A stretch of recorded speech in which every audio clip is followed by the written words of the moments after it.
This was the first Microsoft Flight Simulator in 1982. And this is Microsoft Flight Simulator in 2020. Not only does it have phenomenal graphics, it is also the first actual open world game, meaning you can fly anywhere, above the skyscrapers in New York, the pyramids in Egypt, and even your own home. For those wanting to control airplanes and explore the world from the comfort of your home, there has never been a more exciting time.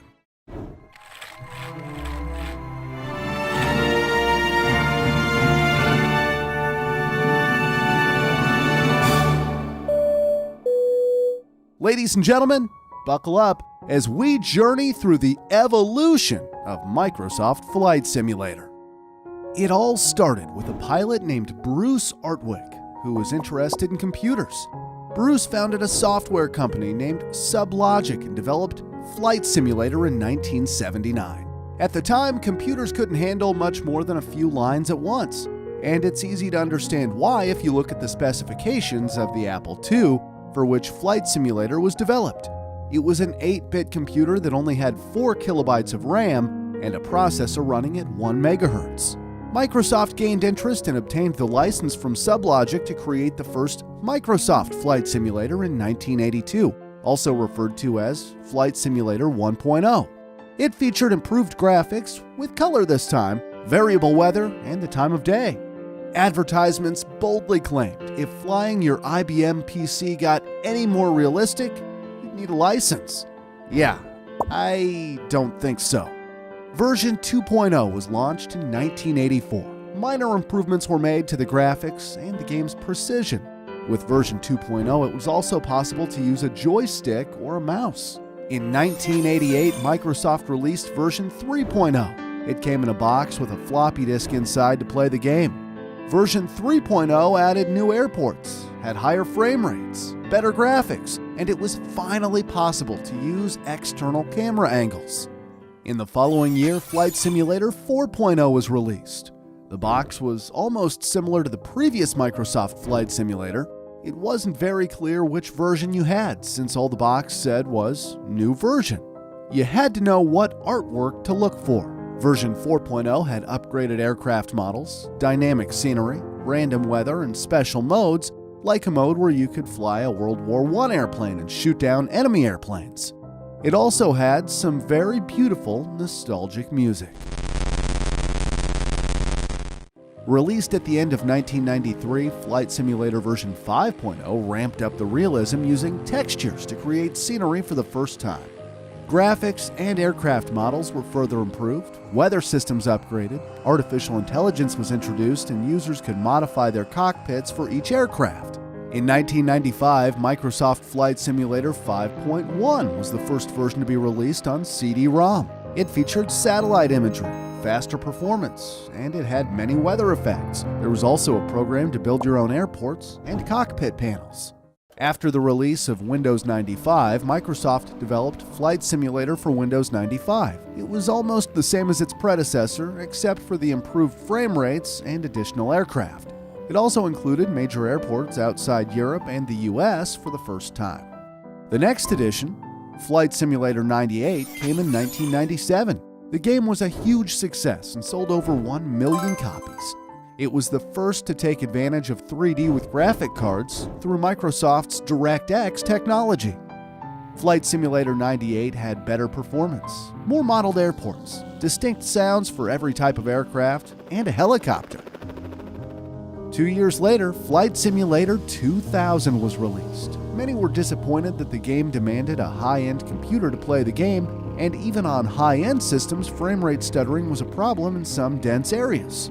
Flight Simulator 2000 was a considerable improvement in terms of graphics and details, incorporating rain and snow for the first time and allowing users to download real-world weather conditions. It also added GPS and new airplanes, like the Concorde and the Boeing 777. But the most notable addition was the 17,000 new airports that were added, bringing the total to over 20,000 airports. Flight Simulator 2002 was released in 2001, shortly after the 9/11 terrorist attacks. Microsoft was at the center of controversy because reports showed the terrorists had used Flight Simulator to prepare the attacks. Due to the terrorist attacks and to respect the victims, the Twin Towers were removed from the game. The game introduced air traffic control to communicate with airports and artificial intelligence aircrafts to fly alongside computer-controlled aircrafts. It continued the upwards trend in graphics, and Microsoft also managed to make the game run smoother. Flight Simulator 2004, A Century of Flight, celebrated the 100th anniversary of the Wright brothers' first flight. It featured several historical aircrafts, including the Wright Flyer used by the brothers. The weather engine was improved. It allowed for 3D clouds and localized weather conditions for the first time. GPS and air traffic control were also improved. Then came Flight Simulator X in 2006. The game had improved graphics, higher resolution textures, and a better multiplayer experience.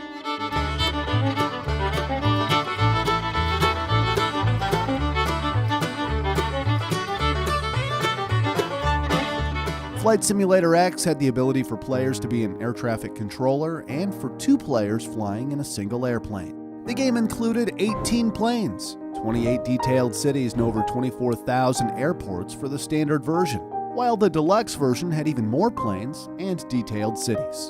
An expansion pack called Flight Simulator X Acceleration was brought out 1 year later and included new missions and aircraft. All of which brings us to the latest Microsoft Flight Simulator, released on August 18, 2020. After a gap of almost 14 years since the last major release, Microsoft unexpectedly launched this magnificent game. Let's just take a moment to appreciate how gorgeous it is.